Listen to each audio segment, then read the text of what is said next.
Good evening and welcome to Business 7. Green hydrogen is all the buzz in Windhoek, with the Global African Hydrogen Summit currently underway in the capital. In tonight's program, we'll bring you news about various sectors within the green hydrogen industry, from skills development to its environmental impact. We'll be right back. Wedding fever is running high. For everything to do with weddings and marriage, tune in from 1 August and every last Thursday of the month thereafter at 6:30 on NTV for Trouw Rock and Roll, our exciting new lifestyle show that goes hand in hand with Republicane's Bridal Couple of the Year competition. Don't miss out!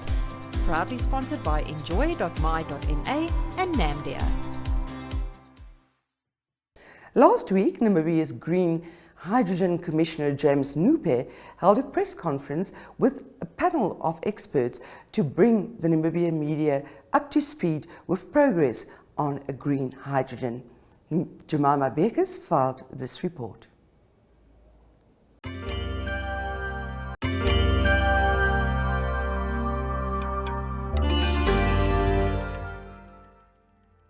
So, from my side, I think hopefully by now we're fairly familiar with the fact that we have about 8 projects being developed in Namibia in different stages of development. So whether that is a project such as Daures, for example, who at the moment is pretty much near completion of their project. They're hoping to be able to sort of close the project by the end of the year. As you all know, they're looking to try and produce ammonium sulfate, a potential fertilizer using green hydrogen and green ammonia. But you also have the Clean Energy project, which by now is 80 to 90% complete. They received most of their funding from SASCAL. The electrolyzer equipment started arriving over the past couple of weeks and they're installing that. And so the idea is we hope that by the end of the year they can start actually producing locally manufactured hydrogen. Then you have a project like High Iron. By now I think you're hopefully familiar with them as well. They're also in the Irongo region, specifically Oshivela is sort of the name of the area they're in. They are looking to produce direct reduced iron. If you're following some of their videos online, they've started installing 3 to 4 megawatts of solar panels. They've laid over 200 kilometers of copper wire. Their furnace, so sort of, which is a kiln, it's a horizontal kiln, not a vertical one, has been now dispatched from Germany. It's being shipped here. It should be arriving here on the 10th of September. If the seas and the logistics are sort of kind to us, obviously that's sort of the first of its kind in the world.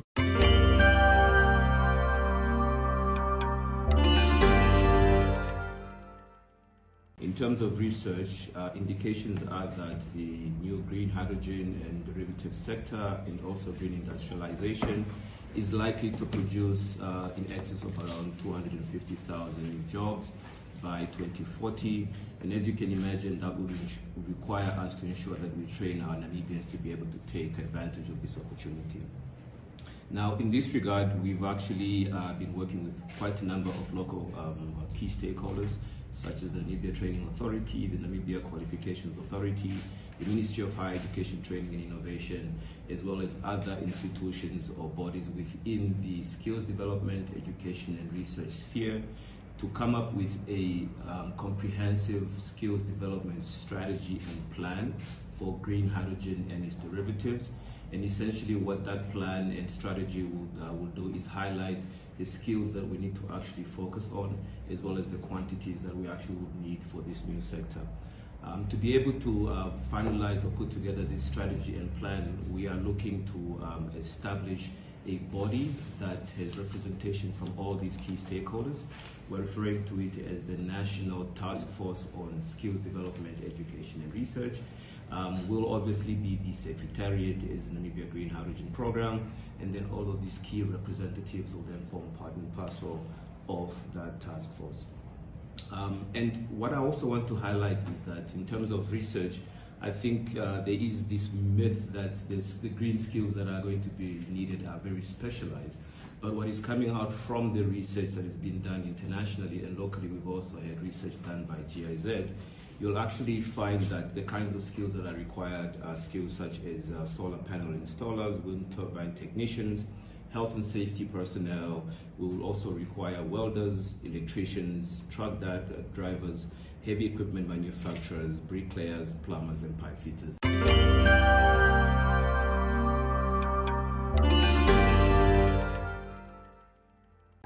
And we started in, I think, March, April with the first figures. We were like, oh, we just had like 150 jobs.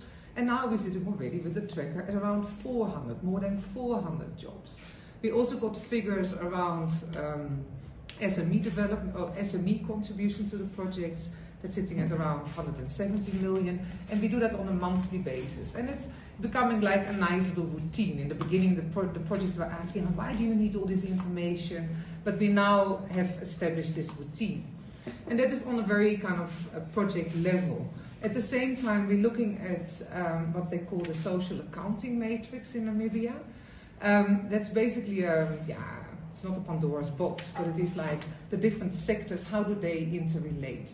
If you sprinkle some economic development in this sector, what does it do for other sectors? Now, so far, the green hydrogen sector had not been modeled into that social accounting matrix, and we're now talking to some learned people at the ILO, at the Namibia Statistics Agency, also one of the consulting companies that has worked on this to bring it to life also for green hydrogen, so that we can see how the sector infiltrates, so to say, in the economy with forward and backward linkages as we call that in economics.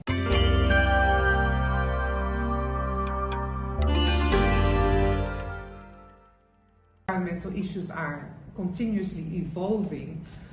We believe it's probably time to have a good look at the EMP, Environmental Management Act, and see if there maybe is need for some updating, some new practices coming into play. And we also know that given the size of Namibia and the vastness of this country, it's extremely difficult to manage the management plans, the environmental management plans. So we're looking at maybe some clever solutions in that space, drawing in officials from other ministries, other than the Ministry of Environment and Tourism, to help keeping oversight, keeping a check on those EMPs. People from the Ministry of Water and Agriculture may be going into the field. We are going into the field. Environment goes into the field. Maybe we can combine forces there. That's one of the suggestions that I will be suggesting at the policy workshop that's happening at the coast later this week. We also believe that we are falling a little bit short in terms of cluster development and giving oversight on cluster development. That's like a number of projects in a similar sector, and what is the environmental implication of that string of projects. We call that cumulative impacts in the ESG language. How do these project-on-project impacts materialize in our rather vulnerable environment? And that is captured typically in what they call a SESA. So an ESIA is an environmental social impact assessment is at project level, and at national level we would look at a strategic environmental and social assessment.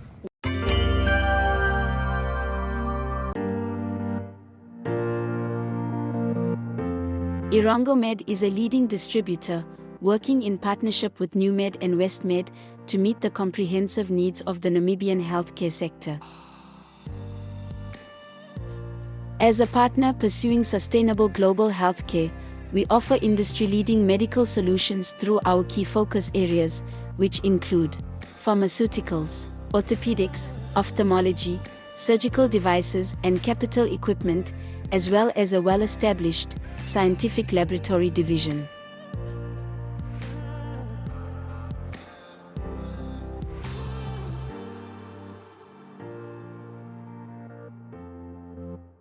In healthcare, Irango Med is committed to making a difference.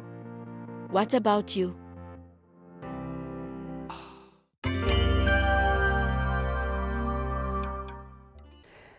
Global African Hydrogen Summit started in Windhoek yesterday and will end tomorrow. And people from all over the world, including high-profile leaders, will attend this conference. What is it about, and what does Namibia expect of it?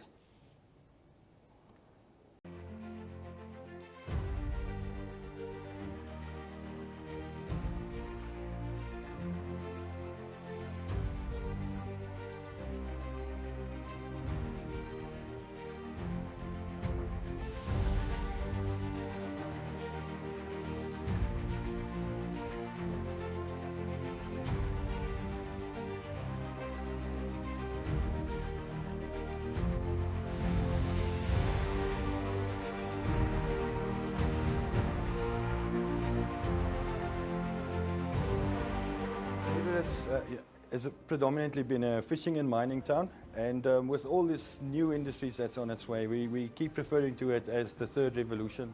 I think the most important key factor for us is to ensure that our community and our residents actually benefit from all of the opportunities that's on its way. Working on this town boundary expansion is very complex because we are boxed in by the ocean, the diamond area and the national park. So we need to really discuss this with all of our stakeholders to make sure that we, endeavor in a sustainable development. Number one is making sure that we ethically plan for the people, with the people, and then the second one is to make sure it's sustainable and speaks to the SDGs. Takeaways that we hope to achieve is really making networks and finding partners that can help us address and overcome a lot of these challenges. To promote our product, and if we are a marketing agency, if one can put it that way, our product is Namibia. However, Namibia is very, very committed to environment protection. So much committed that we have got it in our constitution. How do we leverage various partnerships for us to be able to engage this industry? An investor came to me and talked about green hydrogen, and yes, green hydrogen is also a matter of resources and there's a lot of renewable energy, but there is a significant value chain from technology development through to industrialization or having steel that is green steel and so on. It's very, very important to make sure that from a technology point of view, we are able to play at all levels of the value chain.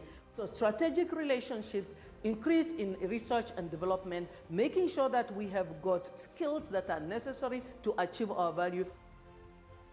Our job is to create a leapfrogging opportunity for Namibia to go from a country with a very low industrial base to a country with a very large sustainable industrial base that is of course taking advantage of the renewable energy potential that is found in Namibia and a very strategic positioning on the coast of the southwestern tip of Africa, which of course allows us to be a very strategic exporter of goods to the world. If we get it right, it'll be transformative not just for Namibia, but really, for the region. I think, for the continent, right? Because global investors will no longer think that Africa is just good for extracting minerals, but we can be sophisticated industrialists, not just in the private sector, but also in government. And that is the experiment that we're currently busy with. And of course, we're very excited at the potential outcomes if we get it right. Man, we would really love for some guys to come and make some commitments, right? Hey, if you can make for me green ammonia at 850, I'm happy to offtake 2 million tons over the next 10 years. It's not a blank check, but he's saying a decent price range, a decent time frame, so that developers have a real target, right? And then it's up to us now between government and private sector to say, what should the tax rates be for 850 to be a reality? What is their LCOA? What is the source of equipment? How much should that be? And what do we do with the cost of capital? Where do we get the DFIs, the banks? We can problem solve for an 850, 2 million tons between 2030 and 2040, right? You can then back solve for that. So it would be amazing for somebody, or two or three to come and make that sort of commitment. Then we're going beyond talk shops, right? So if we can achieve that together with you guys and the Namibian government and everyone else, I would be waking up the day after an extremely proud, inspired, and excited Namibian, but African as well. And I hope we can make it happen. I think we can. If we work hard enough, I do quietly suspect we can make it happen. So I look forward to it. So Namibia taking the step and the step into green industrialization or green hydrogen is not only about decarbonization, it's about the inequalities, it's about youth unemployment, it's about really boosting Namibia's economy and being a game changer for transformation, and also ensuring that we attain our Vision 2030 agenda, which is really to make sure that young people once they graduate are employed. I think Hyphen's goal is really to be a driver of Namibia's economic growth. For a project, it's not just about solving for the engineering or the technical solutions, it's solving for how do you mobilize large amounts of capital to invest in projects that haven't been done on this scale on the African continent. That's new. I think for us, the key impediment to unlocking the sector at large scale is really the market development. So what we call the price discovery process. At the moment, there is no price for green hydrogen. First projects will be expensive. This energy transition can either go very fast or very slow with respect to green hydrogen.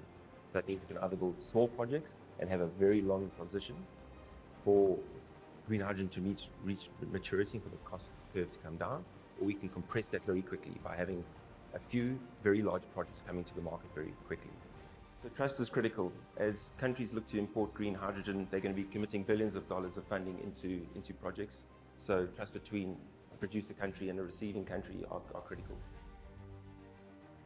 Regulation around, access to potential markets, offtake agreements, and any other potential support, albeit technical or financial, would definitely be a big win coming out of the summit to be held. And of course, it goes without saying, the opportunity for potential support with respect to the ongoing work that's happening, not only at DARES, but I would imagine for developers within Africa alike. I'm responsible for looking after the socio-economic development component of the project, which is all to do with how Namibians will benefit.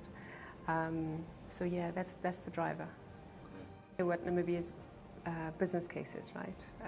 Namibia is able to deliver green hydrogen projects at scale, to do so at relatively low cost, security to countries in Europe.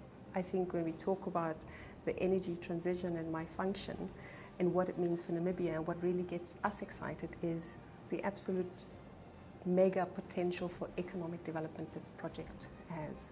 Hydrogen strategy, and by extension the Hyphen project is part of government's initiative to revitalize the economy. We have to ensure maximum Namibian participation. And absolutely, this is a Namibian project. It goes without saying that we should do that. But the question, ESG really forms the bedrock, the foundation of how we approach the implementation of the project, right? So on the environmental side, the social side, and the governance side, right? Hyphen project, as I've described, is a Namibian project, and we want to make sure that through our stakeholder engagements, but also initiatives like these, is to ensure that it's not just the usual suspects. It's not established businesses, but it's SMEs that need to come into the fray. It is bringing in regional people that are not necessarily based in the Commerce region or in Windhoek. So to provide access to the conference and the information that will be shared, I think that will be really critical. Thank you so much. We need to understand that energy transition is inevitable.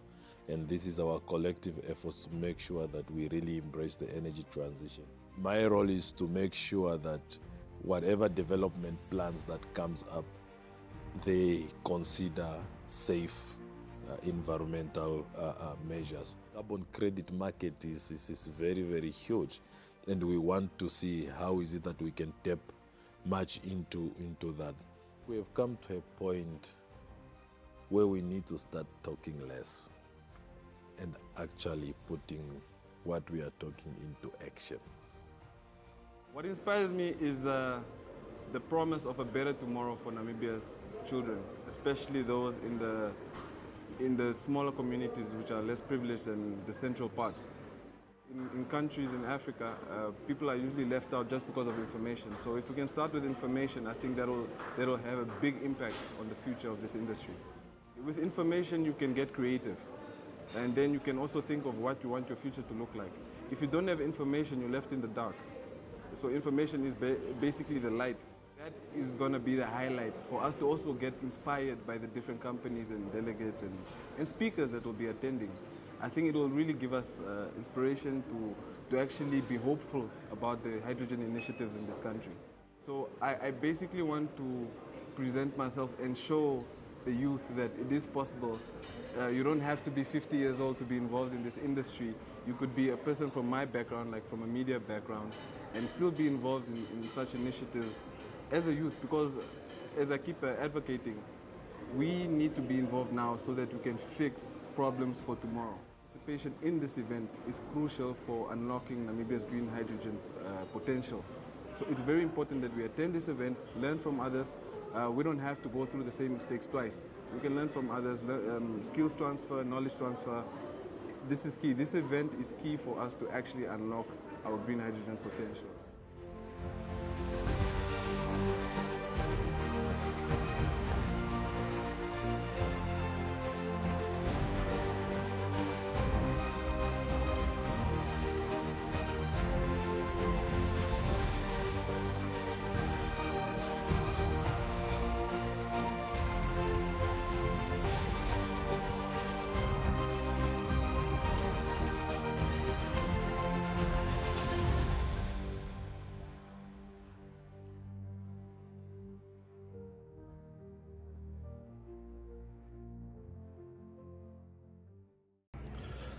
Yes, a very good morning from sunny Frankfurt. This is Matthias Lemke. I'm the head Europe for the Namibia Tourism Board. And together with my team, we are very proud to host the upcoming Pan-European roadshow of Namibian Tourism Board to the markets France, Netherlands, Germany and Turkey. This is a very exciting project for us. It was designed by us. The whole setup is an organization that is done by the team and with the colleagues in Windhoek. And we have a fantastic lineup of Namibian companies joining us. Some of the partners are already here in Europe, some here in Frankfurt, some already over there in Paris, where tomorrow the roadshow starts. From there we go to Utrecht, nearby Amsterdam. From there back here to Frankfurt, where we will be on one of these skyscrapers on top. And one of the skyscrapers is the home of Radio Frankfurt, the Skyline Studios. This is going to be our location here. And from here then ongoing to Istanbul, a new market and the very first time that we are going to exhibit with co-exhibitors at the Turkish market. Lots of interest by the trade, also lots of interest by the travel trade media. So there is going to be an exciting week looking for us. The locations are also very much in Namibian flavor. We're going to have Namibian beer, Namibian beef being served. So very much looking forward to provide our guests with typical Namibian vibes. We will keep you posted. In the coming week we will forward a lot of videos and photos about our excitement and about hopefully, and I'm very sure it's going to be successful events. And it's going to be great. And my thanks go out to the Namibian co-exhibitors that are joining us. Of course, our great thanks go out to the Namibian embassies. They're under there's patronage. We are making these events happening here. And of course, our strategic partners, Discover Airlines, part of the Lufthansa Group, and Airlink, that are supporting us at these events too. So all the best from Frankfurt, and keep you posted. Bye-bye. Namibia and Germany have listened. The two governments have signed a joint communique of intent to support renewable energy and green hydrogen industry in Namibia. The BMBF has availed 12 million euro through SASCAL to fund the first green hydrogen village in Namibia, the Daures Green Hydrogen Village. This is a partnership for a clean green future which will assist in achieving social-economic development. The creation of a village whose practices will honor the land and trust in the sun and the wind. A community that will lead Namibia into the future of clean energy.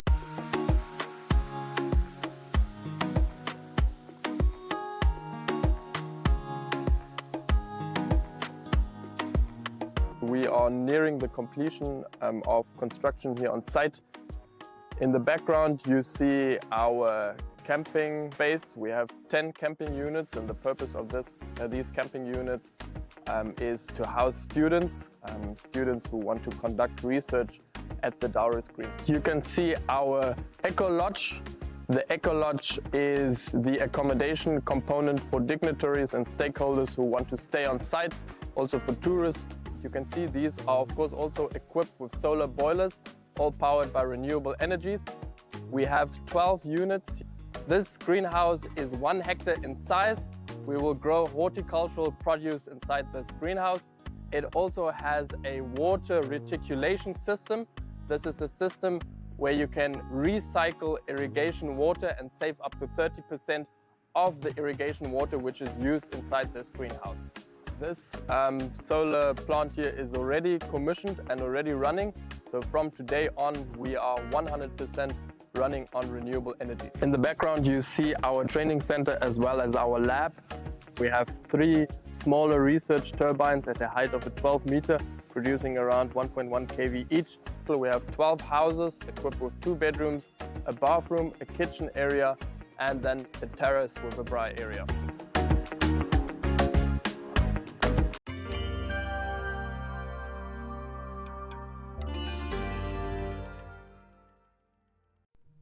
Entries are now open for the second round of Republicane's Bridal Couple of the Year competition. Couples married between 1 June and 31 August have until 30 September of this year to enter the second round of the competition. Another one of the top 10 couples will be chosen from this pool to participate in the final, taking place in May 2025. To better your chance of reaching the final, enter now.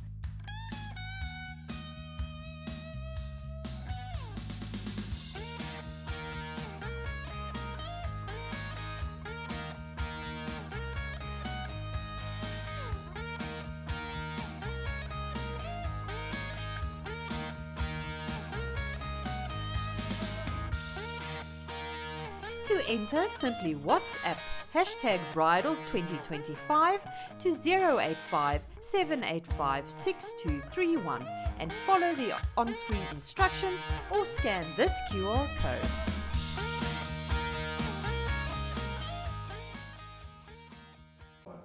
That's it for Business 7 for this week. I'll see you again next week at the same time. Until then, have an energetic and productive week. Goodbye.